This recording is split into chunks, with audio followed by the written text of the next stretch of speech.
오늘 시간에는 거짓 계시록이라는 제목으로 하나님 말씀 증거하도록 하겠습니다. 지금 토요 새벽 예배를 통해서 유다서 말씀을 함께 나누고 있습니다. 오늘 설교 제목이 좀 독특하지요. 거짓 계시록이 무엇인가? 넷플릭스에 새로 나온 영화 중에 계시록이라고 하는 영화가 있습니다. 제목이 좀 독특하지요.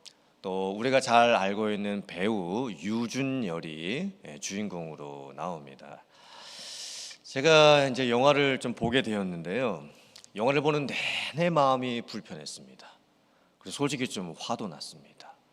아니 도대체 이 영화를 왜 만들었을까?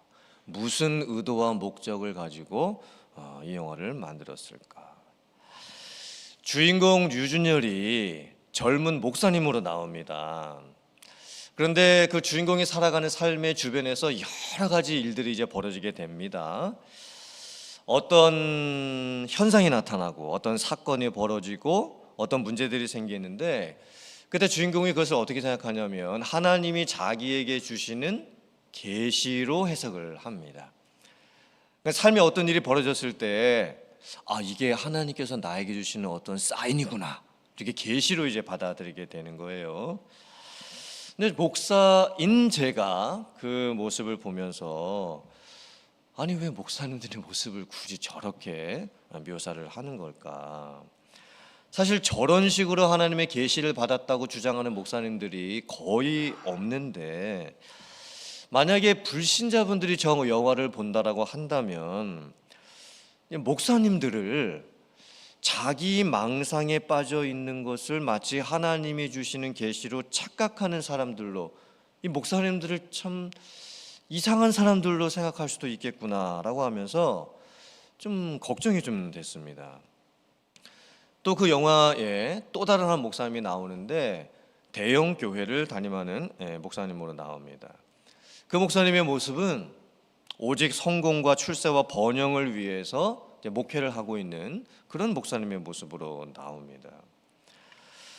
또 주인공 류준열 이제의 아내가 있는데 이제 사모님이시겠죠. 근데 그 사모님이 다른 남자와 불륜의 관계를 맺습니다.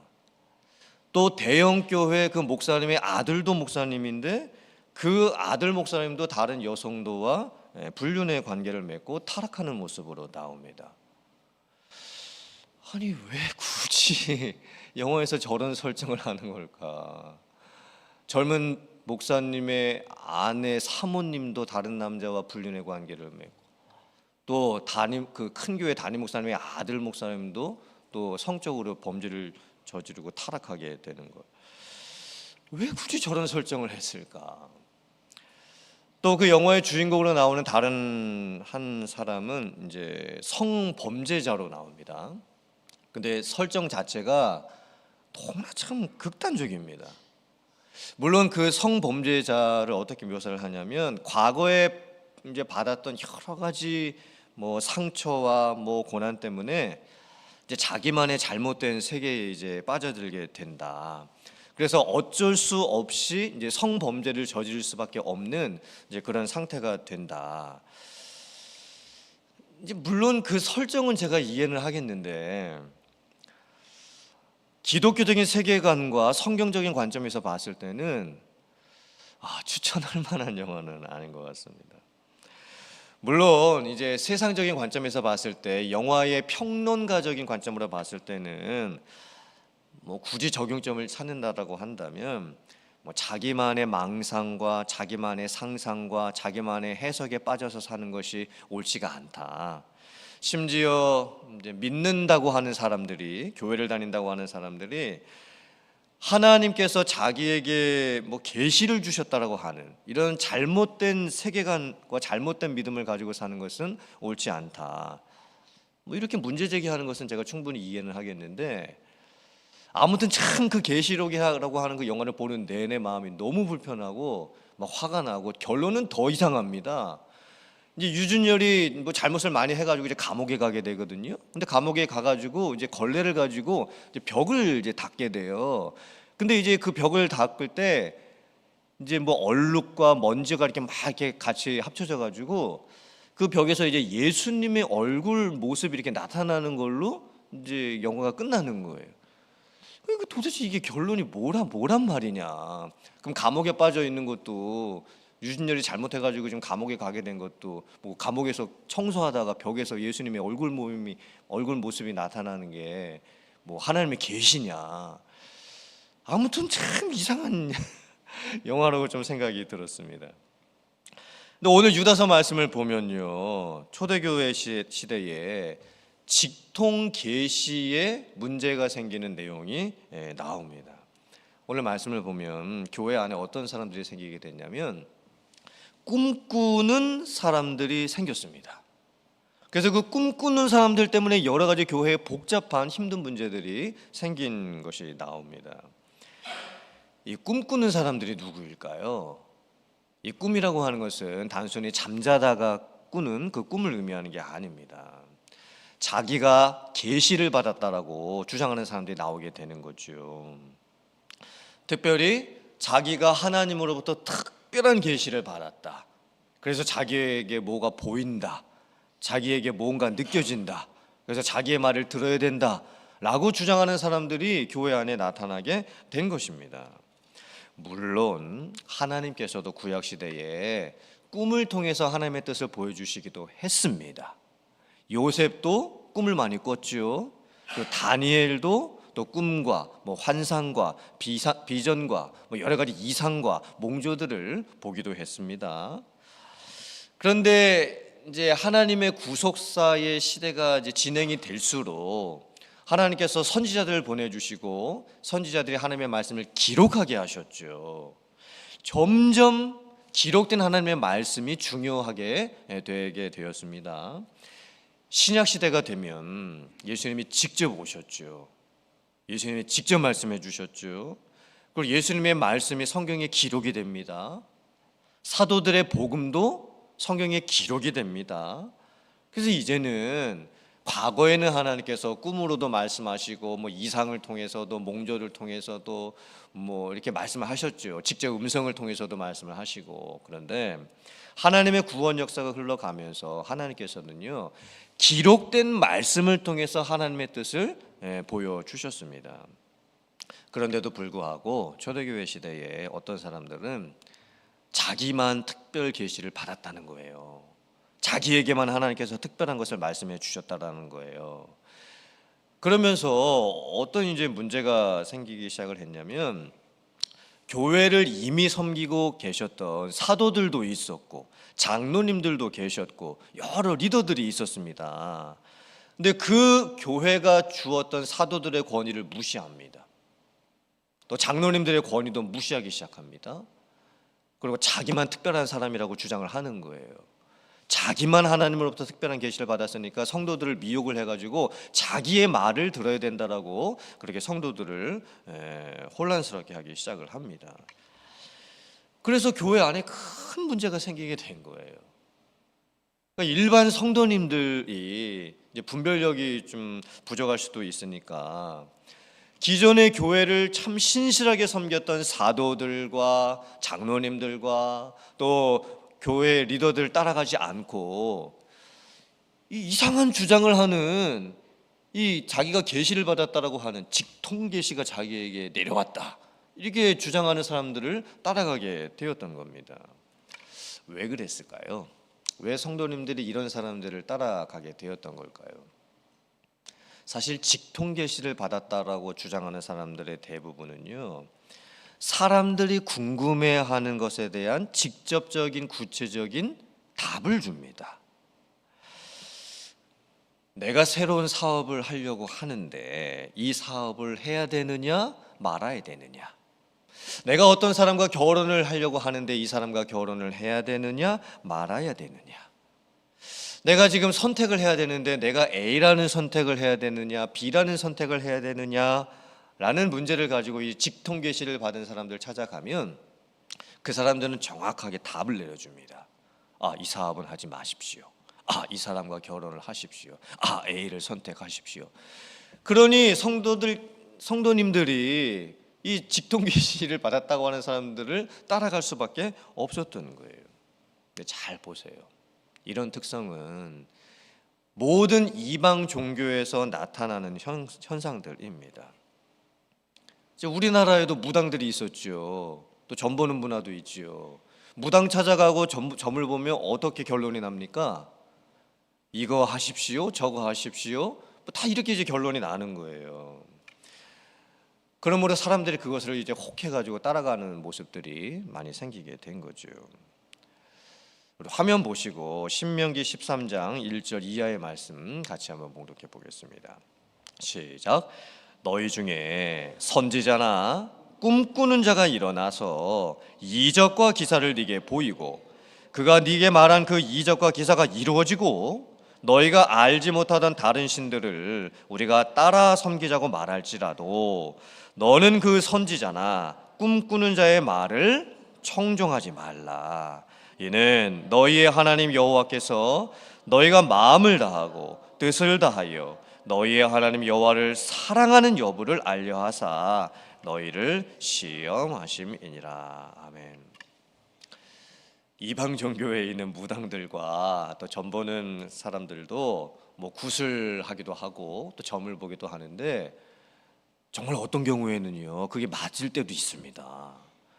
심지어는 무당들이 구슬을 하면서 작두 위에 올라타지요. 아니 어떻게 그런 현상들이 일어날 수가 있겠습니까? 그러니까 무당들도 점 보는 자들도 우리들이 보았을 때 참 신기하고 놀랄 만한 그런 이적들을 보일 수 있다는 거예요. 근데 하나님께서 뭐라고 말씀하십니까? 그런 이적들과 기적들을 보여준다고 해도 절대로 뭐 선지자들이나 거짓 선지자들이나 꿈꾸는 자들을 따라가지 말아야 된다. 그리고 하나님께서 우리에게 주신 은혜를 알고 하나님의 뜻을 분별하고 마음을 다하고 성품을 다해서 목숨을 다하고 뜻을 다해서 오직 하나님만을 믿어야 한다. 절대 하나님 외에 다른 것들을 따라가면 안 된다. 이렇게 이제 말씀을 해 주십니다. 근데 오늘날 우리들이 살아가는 이 시대 속에서도 오늘날 우리들의 교회 안에서도 거짓 계시록과 같은 이런 일들이 여전히 벌어지고 있습니다. 오늘 유다서 말씀을 보면 그래서 어떤 예까지 이제 말씀을 하게 되냐면 이 꿈꾸는 자들이 자기가 직통 계시를 받았다고 하는 자들이 이제 교회의 권위를 무시하고 리더들의 권위를 무시하고 또 하나님의 영광까지 비방하는 일이 벌어졌기 때문에 이제 유다가 영적인 세계에서 일어났던 아주 놀라운 현상까지 이제 예를 들게 됩니다.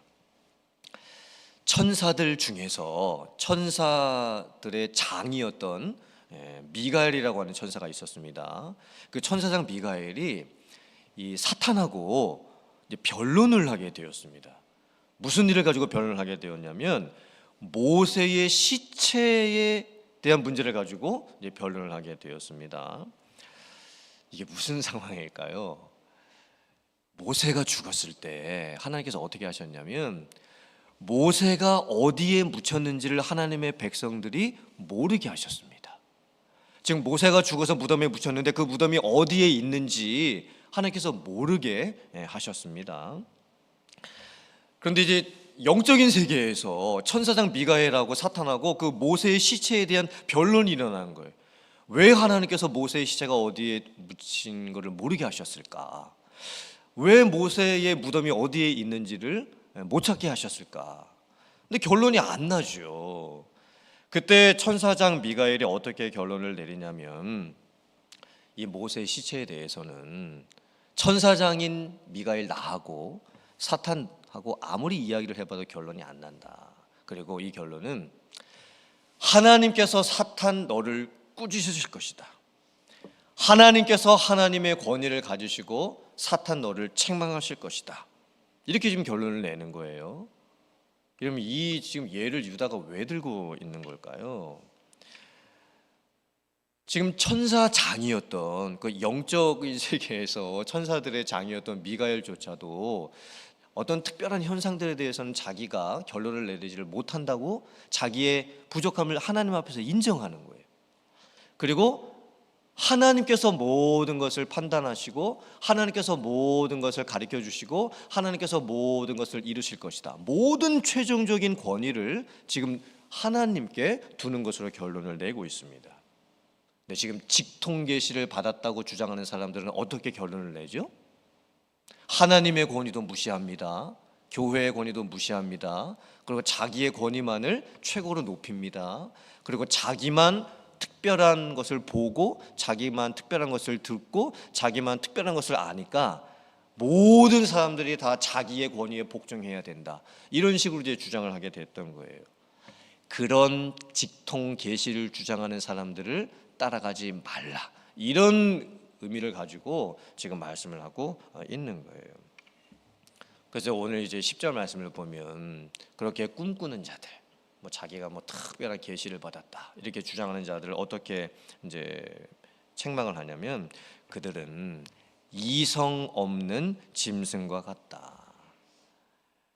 육체적인 본성에 따라서만 행동을 하고 실제로는 하나님의 뜻을 알지도 못하면서 자기가 모든 것을 보고 듣고 아는 것처럼 착각하는 그런 사람들이다. 이렇게 지금 결론을 내고 있습니다. 이제 오늘날 우리들의 시대에서도 이런 것들을 참 분별할 줄 알아야 됩니다. 미국의 영적인 현상들을 봤을 때 미국의 1960년대부터 은사주의 운동이 활발하게 일어났습니다. 물론 좋은 영향력도 많았습니다. 기존의 교회들이 잘 알지 못했던 새로운 영역에서 새로운 은혜들을 발견하게 되었습니다. 그리고 1980년대부터는 방언과 예언에 대한 은사주의 운동이 훨씬 더 활발해지기 시작을 했습니다. 그러면서 이제 뭐 예언기도 받고 또 뭐 방언기도 하는 이것이 뭐 유행처럼 교회에 퍼져가기 시작을 했습니다. 그러면서 이제 2000년이 되기 시작하면 이제 중보기도 사역이 이 미국에서 엄청나게 일어나게 됩니다. 그 중에서 아이합이라고 하는 중보기도 사역 단체가 있었습니다. 처음에 2000년대 초반부터 아이합이 등장했을 때 엄청난 영향력을 주었습니다. 왜냐하면 24시간 동안 깨어 있으면서 중보기도를 해야 된다는 것을 이제 강조를 했고, 그래서 미국의 전역에서 이 아이합에 있는 이 본부에 사람들이 이제 찾아가면서 정말 기도를 엄청나게 많이 했습니다. 그것이 교회에 주었던 영향력도 참 많았죠. 특별히 젊은이들이 이 아이합에 가서 엄청나게 기도를 많이 하고 또 본인들도 예언 기도를 받고 아무튼 뭐 기도를 통해서 뜨거워지는 현상들이 참 많았습니다. 그런데 어느 순간부터 참 이상한 소문들이 이제 들리기 시작을 합니다. 그리고 결국에는 그 아이합의 리더였던 목사님이 마이크 비클 목사님인데, 이 마이크 비클 목사님이 2023년 2년 전입니다. 2023년에 수십 년에 걸쳐서, 그러니까 한 20년 되겠죠. 20년에 걸쳐서 여러 여성들을 성적으로 추문하고 학대한 혐의로 고발을 당하고 결국에는 아이합 대표에서 물러나게 됩니다. 그게 아이합의 결론이에요. 이게 너무 아이러니하지 않습니까? 그 아이합 단체가 물론 좋은 영향력도 많았어요. 그것은 우리가 인정을 해야 됩니다. 그런데 그것을 이제 예언 기도를 해주는 분들이 많이 계셨거든요. 그리고 그분들이 자기를 신사도라고 호칭을 했습니다. 본인들이 예수님의 사도의 그런 직분을 이어받은 사람들, 신사도, 우리들은 신사도다 이렇게 이제 생각을 했어요. 그리고 이제 기도를 많이 하시니까 하나님의 여러 가지 뭐 뜻이 뭐 보였을 수도 있겠죠. 그래서 다른 사람들에게 이제 예언 기도를 좀 많이 해주는 거예요. 그런데 정작 마이크 비클 목사님께서는요, 그 20년 동안 여러 여성도들을 추문하고 학대하고 그런 참 도덕적으로 해서는 안 될 일들을 벌였던 거예요. 그게 결국에는 계속 문제가 되다가 2023년도에 결국에는 법적으로 마이크 비클 목사님께서 이제 판결을 받고 대표직에서 물러나게 됐다는 거예요. 오늘 이 유다서의 이 말씀은요, 오늘날 우리 시대에도 똑같이 일어나고 있습니다. 그래서 우리들이 분별할 수 있어야 됩니다. 정말 이 시대를 살아가면서 믿는 자들이 깨어 있을 수 있어야 됩니다. 지금 우리들이 살고 있는 세상은요, 거짓 계시록이 난무하는 세상입니다. 우리가 어떻게 살아야 될까요? 오직 기록된 성경 말씀만이 최종적인 하나님의 권위를 갖는 말씀입니다. 아멘이십니까? 물론 하나님께서 우리에게 다른 여러 가지 방법을 통해서 하나님의 뜻을 가르쳐 주시겠죠. 하지만 기록된 성경이 최종적인 권위입니다.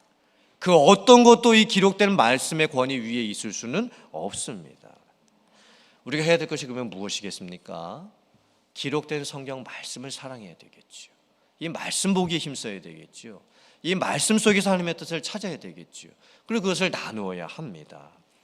그리고 오늘날 우리들이 살아가는 주변 세상에 정말 참 희한한 일도 너무나 많이 벌어지고 있고, 영적으로 우리를 미혹하는 일들도 지금 너무나 많이 벌어지고 있습니다. 깨어 있을 수 있으셔야 합니다. 분별하실 수 있으셔야 됩니다. 거짓된 것에 넘어가시면 안 됩니다. 하나님이 기뻐하시는 하나님의 온전하신 뜻이 무엇인지를 깨닫고 믿음을 세워가고 흔들리지 아니하고, 또 그런 것들이 교회 안에 들어왔을 때에 잘 분별하고 막아내고 교회를 지켜갈 수 있는 우리들이 되어야 될 줄 믿습니다. 이런 믿음을 가지고 살아갈 수 있는 여러분들 다 되실 수 있기를 주님의 이름으로 축원합니다. 아멘.